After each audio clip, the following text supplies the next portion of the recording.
Picture the year 1281. You are standing on the beaches of Hakata Bay, looking out at the horizon. The sea is black with ships.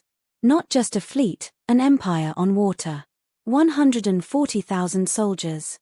Thousands of warships stretching as far as the eye can see. This is the second Mongol armada, the largest invasion force the world has ever assembled, dwarfing everything until the D-Day landings of World War II. On the shore, a thin line of samurai waits. They are desperate. Outnumbered. They pray to their ancestral gods for a miracle. In our history, that miracle arrived. The sky bruised purple, the ocean boiled, and a monstrous typhoon, the kamikaze, the divine wind, screamed across the bay. In a single night, the Mongol fleet was smashed against the rocks. Japan was saved. A myth of invincibility was born.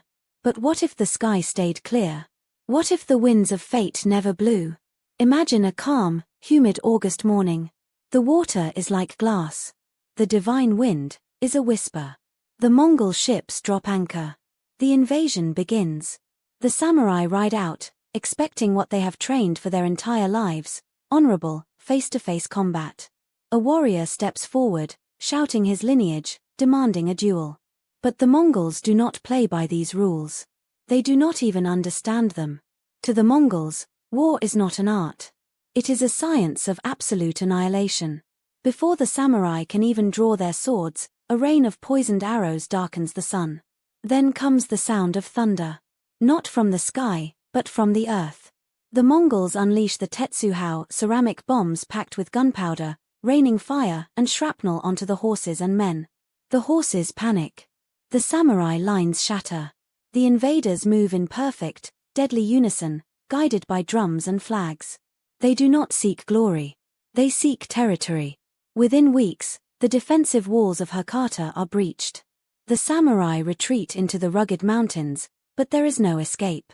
The Mongol war machine, perfected on the steppes of Asia and the walled cities of China, adapts instantly. They hunt the defenders down valley by valley. Kamakura, the capital of the military dictatorship, falls. The great wooden temples burn. The shogun is captured, executed, or forced to bend the knee to Kublai Khan. And just like that, the trajectory of Japanese history is rewritten forever. But here is the twist. The Mongols do not destroy Japan. They assimilate it. Kublai Khan does not want a wasteland, he wants a gateway to the Pacific. To secure his grip, he must dismantle the very fabric of Japanese society. The samurai class is systematically erased. The Mongols cannot trust a warrior elite fiercely loyal to local clans. They strip the samurai of their lands, their swords, and their status. Those who resist are executed. Those who survive are forced to adapt. Some become local bureaucrats, learning to read and write in the script of the Yuan dynasty.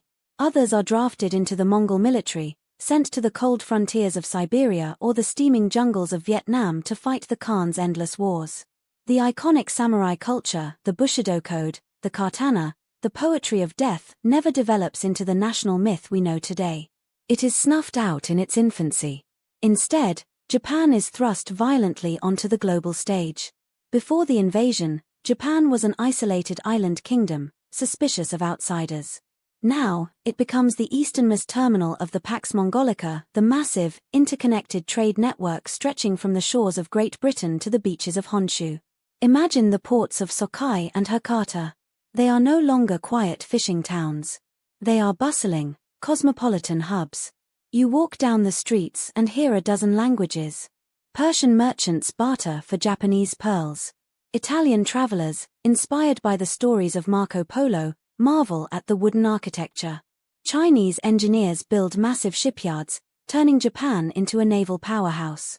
For the first time, Japanese silver and copper flow directly into the markets of Baghdad, Cairo, and Venice.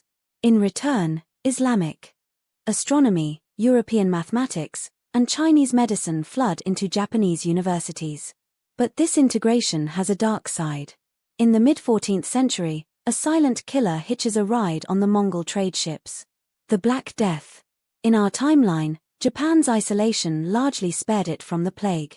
In this alternate world, The rats nesting in the grain holds of Yuan dynasty ships find a new home in the densely populated cities of Kyoto and Kamakura. The plague sweeps through the islands with terrifying speed. Half the population perishes. Yet, the survivors inherit a different world.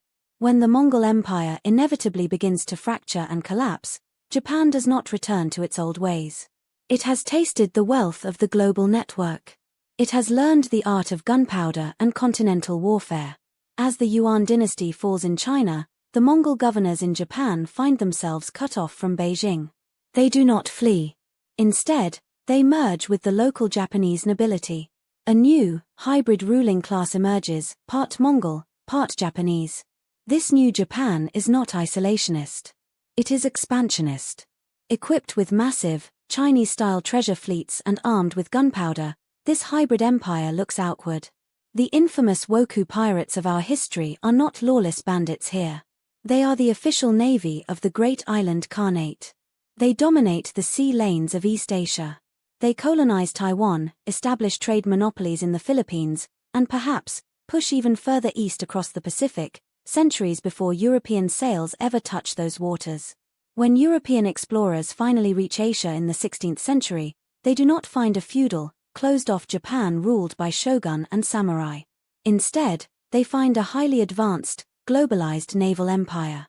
An empire that speaks the language of trade, possesses gunpowder technology equal to their own, and has no intention of being colonized. History is a chain of dominoes. One storm, one gust of wind in 1281, held back the tides of globalization for centuries. Without it, the samurai died, the world shrank, and Japan became the gateway to a different modern age. What do you think? Would a globalized, Mongol-ruled Japan have been a better world, or did the kamikaze save something irreplaceable? Let me know in the comments below. If you want to explore more hidden paths of history, hit that subscribe button, and join us for the next journey into the ultimate What IFS.